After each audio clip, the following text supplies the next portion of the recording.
حسینیت حسینیت یزیدیت یزیدیت بلند آواز سے خلوت تطہیر پر درود پڑھیے۔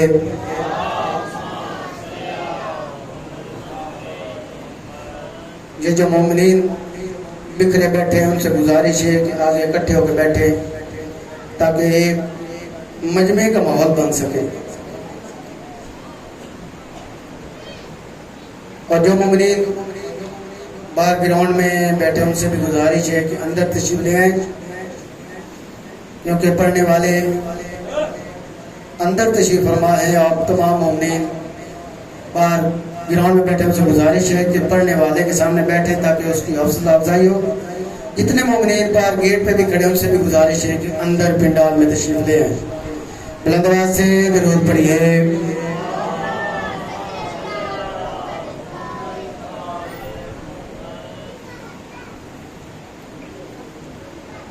بار دیگر بآواز بلند صلوات۔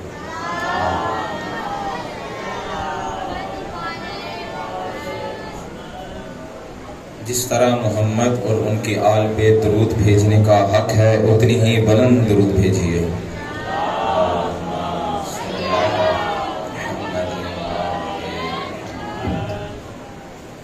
اپنے اپنے گناہوں کی بخشش کے واسطے مولا و آقا امام زمانہ کی ظہور میں تعجیل کے واسطے اپنی اپنی حاجات کی قبولیت کے لیے بآواز بلند صلوات۔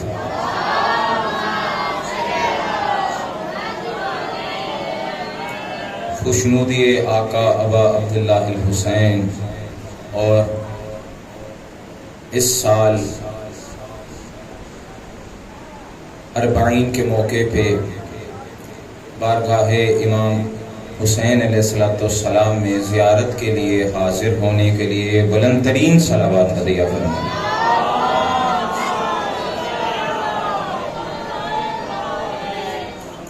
اعوذ باللہ السمیع العلیم من الشیطان اللعین الرجیم، بسم اللہ الرحمن الرحیم، الحمد للہ الذی لا یبلغ مدحتہ القائلون ولا یحصی نعماءہ العادون ولا یؤدی حقہ المجتہدون، الذي لا يدركه بعد الهمم ولا يناله غوث الفتن، الذي ليس لصفته حد محدود ولا نعت موجود ولا وقت معدود ولا اجل ممدود، فطر الخلائق بقدرته ونشر الرياح برحمته، ثم الصلاة والسلام والتحية والإكرام على أفضل الموجودات الرسول المسدد والمصطفى الأمجد المحمود الأحمد، أعني أبا القاسم محمد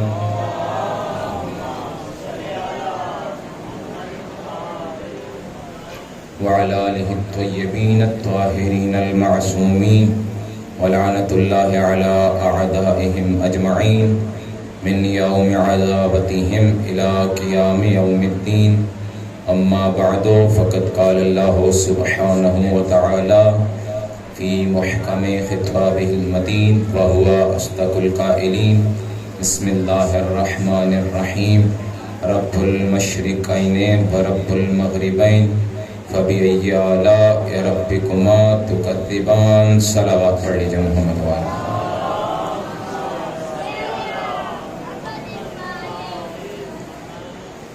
ابھی تک جن کی زبانیں جمود اور سکوت کا شکار ہیں ان کے لیے ایک روائی ہدیہ کر رہا ہوں۔ سچ ہے کہ دین و دنیا کا سلطان علی ہے، سچ ہے کہ دین و دنیا کا سلطان علی ہے، پھر قبر کا اور حشر کا سامان علی ہے۔ سچ ہے کہ دین و دنیا کا سلطان علی ہے، پھر قبر کا اور حشر کا سامان علی ہے۔ ایمان کے متلاشیوں ایمان کی کہہ دو، ایمان کی قسم میرا ایمان علی ہے، ایمان کی قسم میرا ایمان علی ہے۔ عزیزان محترم، کل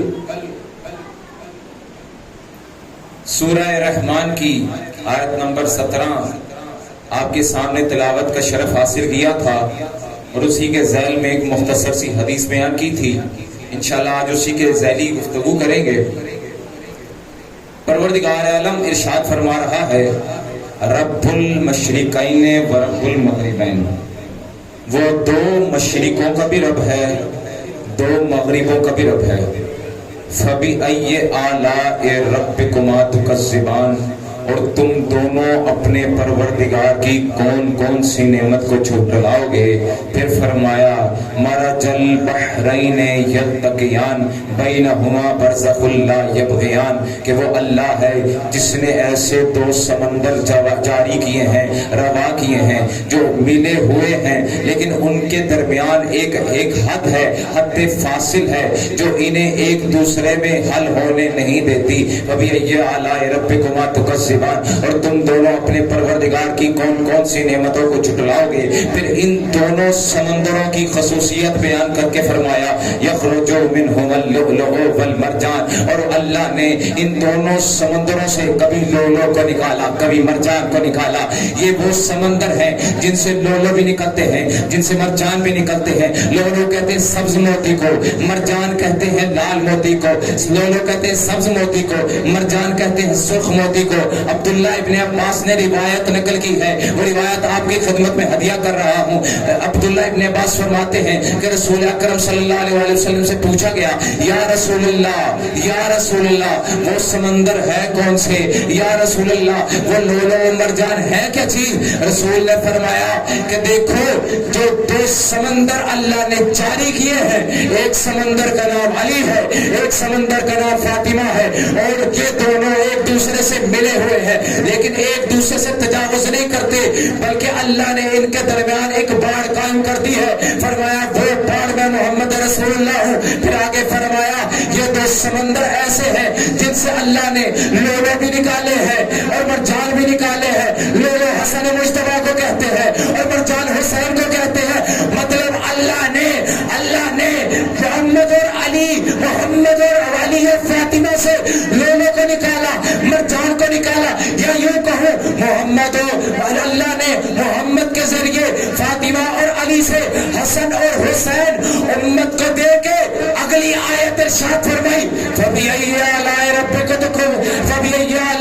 رَبِّكُمَا تُكَذِّبَانِ، ارے جب ہم نے تجھے حسین دے دیا، حسین کے بعد اپنے پروردگار کی کون کون سے نعمت جھٹلا گے؟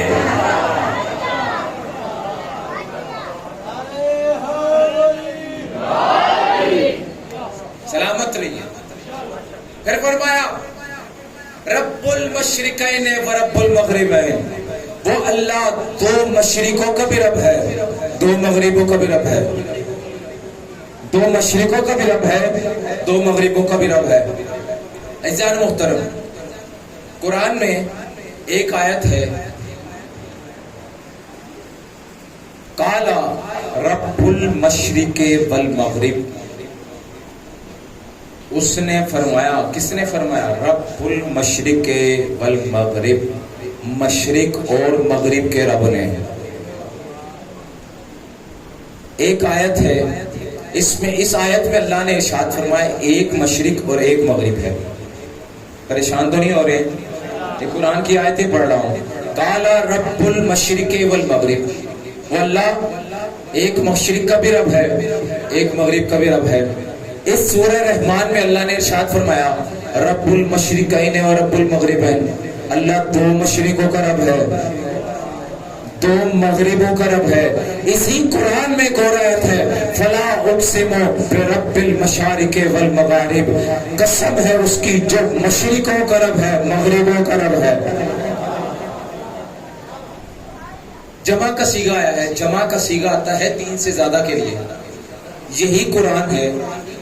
اسی قرآن میں اللہ کبھی ایک مشرق بتا رہا ہے، کبھی 2 مشرق بتا رہا ہے، کبھی 2 سے زیادہ مشرق بتا رہا ہے۔ اب ہمارے دماغ تو چکر کھا جائیں گے کہ بھئی یہ فلسفہ کیا ہے؟ مشرق اور مغرب ہیں کتنے؟ ایک ہے نا؟ آپ کے سامنے کتنی مشرق اور مغرب؟ ایک۔ ہم تو ایک کو ہی جانتے ہیں، لیکن اللہ قرآن میں ایک جگہ کہہ رہے کہ ایک مشرق ہے ایک مغرب ہے، ایک جگہ کہتا ہے 2 مشرق ہیں 2 مغرب ہیں، ایک جگہ کہتا ہے کئی مشرق ہیں کئی مغرب ہیں۔ اب یہی سوال ابن ابی القوا نے پوچھا کہ ابن رسول اللہ کیا قرآن میں اختلاف ہے؟ معصوم نے پوچھا کیوں؟ کہنے لگا اللہ کہیں کہتا ہے 1 مشرق ہے، کہیں کہتا ہے 2 مشرق ہیں، کبھی کہتا ہے کئی مشرق ہیں، کبھی کہتا ہے 1 مغرب ہے، کبھی کہتا ہے 2 مغرب ہیں، کبھی کہتا ہے کئی مغرب ہیں۔ یا ابن رسول اللہ کیا قرآن میں اختلاف ہے؟ تب دیکھیں ہر آیت کی 2 طرح کی تفسیر ہوتی ہے، ایک ظاہری تفسیر ہوتی ہے، ایک باطنی تفسیر ہوتی ہے۔ فرزند رسول نے ابن ابی القوا کو ایک ظاہری تفسیر بیان کی، کہا دیکھو میں تمہیں بتلاتا ہوں قرآن میں اختلاف نہیں ہے، اللہ نے جہاں کہا ہے کہ 1 مشرق ہے وہ بھی درست ہے، جہاں کہا ہے 2 مشرق ہے وہ بھی درست ہے، جہاں کہا ہے زیادہ مشرق ہے وہ بھی درست ہے۔ کہنے لگا وہ کیسے؟ کہا 1 مشرق اور 1 مغرب تو ظاہر ہے، 1 مشرق 1 مغرب ظاہر ہے، جہاں سے سورج طلوع ہوتا ہے اسے مشرق کہتے ہیں، جہاں پہ سورج غروب ہوتا ہے اسے مغرب کہتے ہیں۔ کہنے لگا مولا پھر اللہ نے قرآن میں 2 مشرق اور 2 مغرب کون سے بیان کیے؟ فرمایا 1 مشرق اللہ نے گرمیوں کا بتایا ہے، 1 مشرق اللہ نے سردیوں کا بتایا ہے۔ کیوں؟ کیونکہ سردیوں کے دن چھوٹے ہوتے ہیں، گرمیوں کے دن بڑے ہوتے ہیں، گرمیوں میں مشرق بدل جاتا ہے، سردیوں میں مشرق بدل جاتا ہے، گرمیوں میں مغرب بدل جاتا ہے، سردیوں میں بھی مغرب بدل جاتا ہے۔ تو اللہ نے 2 مشرق بتائے ہیں 2 مغرب بتائے ہیں۔ کہا یا رسول اللہ یا ابن رسول اللہ پھر جو کئی مشرق بتائے ہیں کئی مغرب بتائے ہیں ان سے کیا مراد ہے؟ فرمایا پورے سال کا ہر ایک دن کا مشرق بھی جدا ہوتا ہے مغرب بھی جدا ہوتا ہے۔ پورے سال میں جتنے دن ہیں آپ خود انصاف سے بتائیں، روزانہ کیلنڈر دیکھتے ہیں، روزانہ نماز کا وقت بدلتا ہے یا نہیں؟ روزانہ بدلتا ہے نا، مشرق بھی مغرب بھی۔ تو فرمایا کہ جو رب المشارق والمغارب بیان کیا ہے اس سے مراد کیا ہے؟ پورے سال کے دنوں کی مشرق، پورے سال کے دنوں کی مغرب۔ اب یہ ظاہری تفسیر ہے۔ اب امام محمد باقر علیہ السلام کے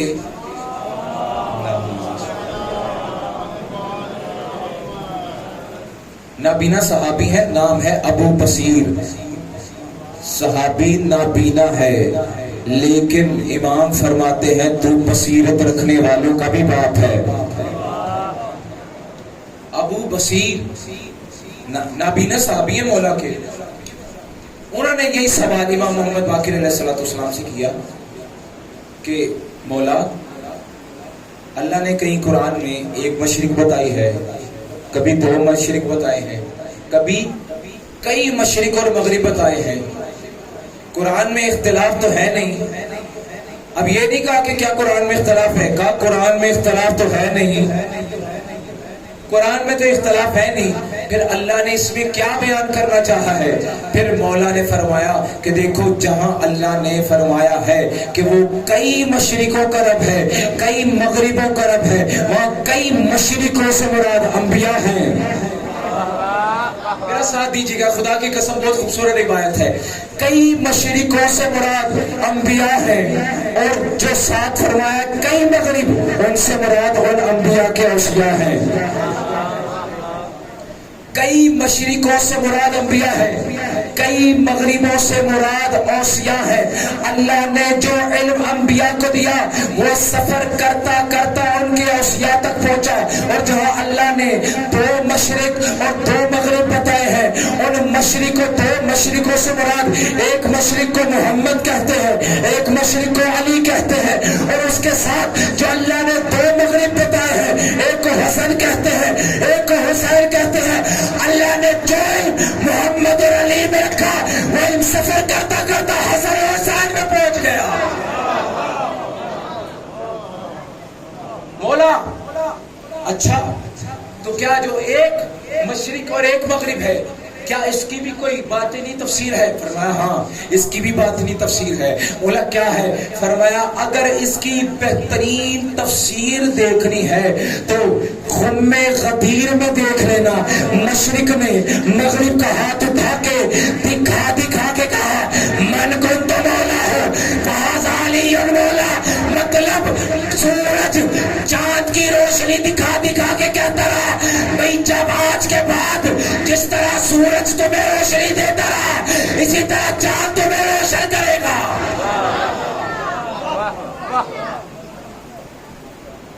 رب المشرق والمغرب، فرمایا کہ وہ مشرق کا بھی رب ہے، مغرب کا بھی رب ہے، اور پھر فرمایا فَبِأَيِّ آلَاءِ رَبِّكُمَا تُكَذِّبَانِ، یہ اوصاف بیان کرنے کے بعد کہا اور تم اپنے پروردگار کی کون کون سی نعمت کو جھٹلاؤ گے۔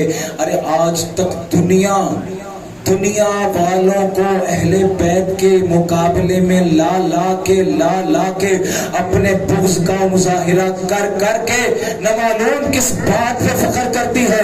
ہم تو اگر فخر کرتے ہیں تو اسی بات پہ کرتے ہیں، اللہ نے محمد و علی، حسن و حسین، فاطمہ جیسے ہمیں 5 ہستیاں دے کے قرآن میں ہمیں چیلنج کر دیا کہ دیکھو تم اپنے پروردگار کی کون کون سی نعمت کو جھٹلاؤ گے۔ کون ہے اور تم اپنے پروردگار کی کون کون سی نعمت کو جھٹلاؤ گے۔ عزیزان محترم، ہمیں ایسی ہستیاں دی ہیں پروردگار عالم نے، لیکن دنیا والے ان کے مقابلے میں دنیا والوں عام شخصیتوں کو لے آتے ہیں، اور یہ بات حد ہے وہاں تک پہنچ گئی، ناد علی کے مقابلے میں ایک ناد فلاں بنائی گئی ہے۔ میں بیان نہیں کروں گا، ممبر پہ بیٹھا ہوں، جو سوشل میڈیا استعمال کر رہے ہیں ہمارے جوانوں نے تو دیکھا ہوگا، آج کل بہت سوشل میڈیا پہ چلی ہے، دیکھیے کسی نے ناد فلاں، میں نام نہیں لوں گا، ناد فلاں، ناد علی کس لیے پڑھی جاتی ہے؟ تھکے تو نہیں بیٹھے ہیں، تھک گئے تو گفتگو ختم کر دیتے ہیں۔ ناد علی کس لیے پڑھی جاتی ہے؟ مشکل میں پھنس کے مدد میں بلانے کے لیے، جب مشکل میں پھنس جائیں تو مدد کے لیے پکارا جاتا ہے، اس لیے ناد علی پڑھتے ہیں۔ اور جانتے ہو ہم ناد علی کیوں پڑھتے ہیں؟ کیونکہ ہمارے پیر نے وعدہ کیا تھا تم مجھے پکارو جب بھی تم مشکل میں ہو، چاہے وہ تمہاری مشکل لحد میں ہو، میں لحد میں آؤں گا۔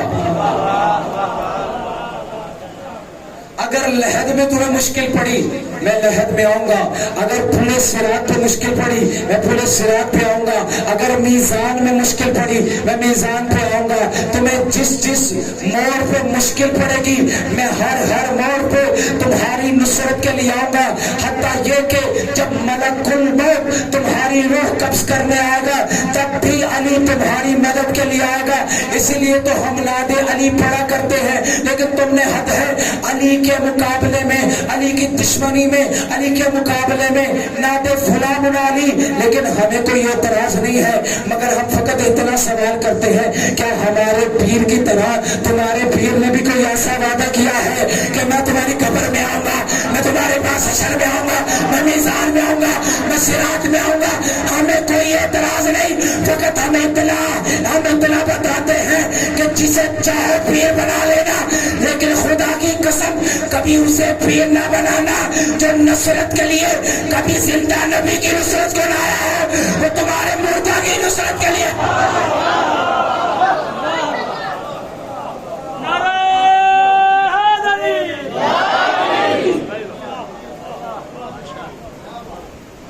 جو زندہ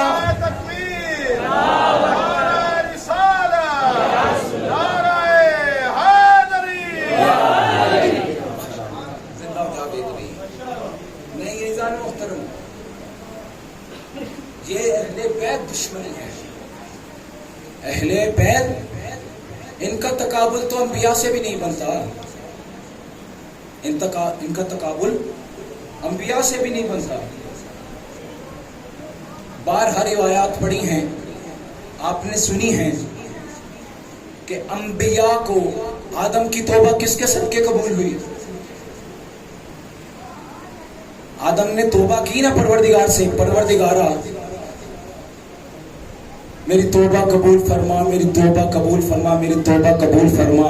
ایک دن جبرائیل نازل ہوئے اور کہنے لگے اللہ کہتا ہے اگر معافی چاہتا ہے تو ایسے توبہ نہیں مانگ، ایسے توبہ نہیں مانگ. پھر کیسے مانگوں؟ فرمایا اللہ کہتا ہے اگر تو مجھ سے معافی کا طلبگار ہے تو اس طرح معافی مانگ، الہی انت المحمود بحق محمد، انت الاعلی بحق علی، انت فاطر السماوات والارض بحق فاطمہ، انت المحسن بحق الحسن، وانت قدیم الاحسان بحق الحسین، تب علی انک انت التواب الرحیم. اے پروردگار تو خود محمود ہے، تجھے محمد کا واسطہ، تو خود اعلی ہے، تجھے علی کا واسطہ، تو فاطر السماوات والارض ہے، تجھے فاطمہ کا واسطہ، تو فاطر السماوات والارض ہے، تجھے فاطمہ کا واسطہ، تو خود محسن ہے، تجھے حسن کا واسطہ، تو قدیم الاحسان ہے، تجھے حسین کا واسطہ. ان پانچ کا واسطہ دینے کے بعد آدم نے کہا تب علیہ، اے پروردگار آدم کی توبہ قبول فرما. آدم نے اس دن پنجتن کا واسطہ دے کے تا قیامت تک آنے والی آدم کی نسل کو یہ پیغام دے دیا، اے میری نسل آدم یہ بات یاد رکھنا، جب تمہارا باپ آدم پنجتن کے وسیلے کے بغیر نہ بخشا گیا، تمہاری بخشش کیسے؟ نعرہ تکبیر، نعرہ تکبیر، نعرہ رسالت، نعرہ رسالت، نعرہ حیدری. زندہ ہو جاؤ، آپ سلامت رہیے. 4 مصرے میرے ذہن میں آ گئے ہیں، اجازت ہو تو